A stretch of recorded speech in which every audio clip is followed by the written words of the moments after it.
ایک شخص اپنے کمرے میں بیٹھا کتاب پڑھنے میں مصروف تھا۔ پاس ہی اس کا بچہ کھیل رہا تھا۔ بچے نے جب شور مچانا شروع کیا تو اس نے بڑی محبت سے کہا، دیکھو بیٹا، ہم پڑھ رہے ہیں، تم شور نہ کرو۔ بچہ خاموش ہو گیا لیکن زیادہ دیر تک ضبط نہ کر سکا۔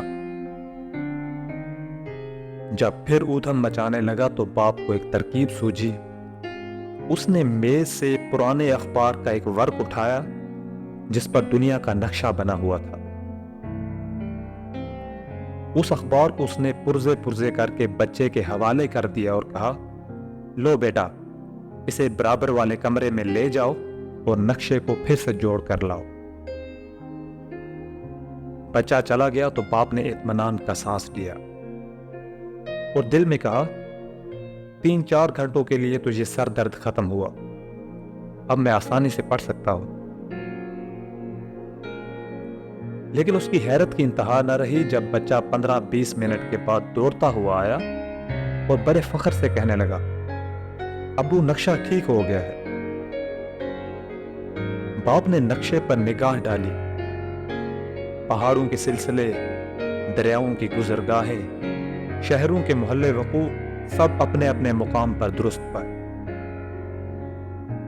باپ نے بڑی حیرانی سے پوچھا، بیٹا، تم نے یہ کیا کرشمہ کر دکھایا ہے؟ بچے نے جواب دیا، ابو، یہ تو بڑا آسان کام تھا۔ اس لیے کہ جب آپ نقشہ پھاڑ رہے تھے تو میں نے دیکھا کہ اس نقشے کی دوسری جانب اتنی ہی بڑی ایک انسان کی تصویر بنی ہوئی تھی۔ بس میں نے اس تصویر کو پھر سے جوڑ دیا اور دنیا کا نقشہ اپنے آپ درست ہو گیا۔ سامعین، انسان جہاں کہیں بھی ہو اور جس قسم کی بھی اصلاح چاہتا ہو، اس کے لیے ضروری ہے کہ سب سے پہلے اپنی اصلاح کرے اور اپنی ذات کی تنظیم کی طرف، ڈسپلن کی طرف توجہ دے۔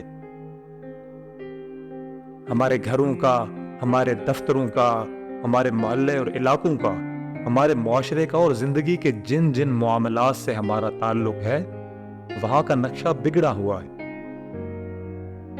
اور اس نقشے کی درستی کے لیے ضروری ہے کہ ہم انسان کی تصویر کو ٹھیک کر لیں۔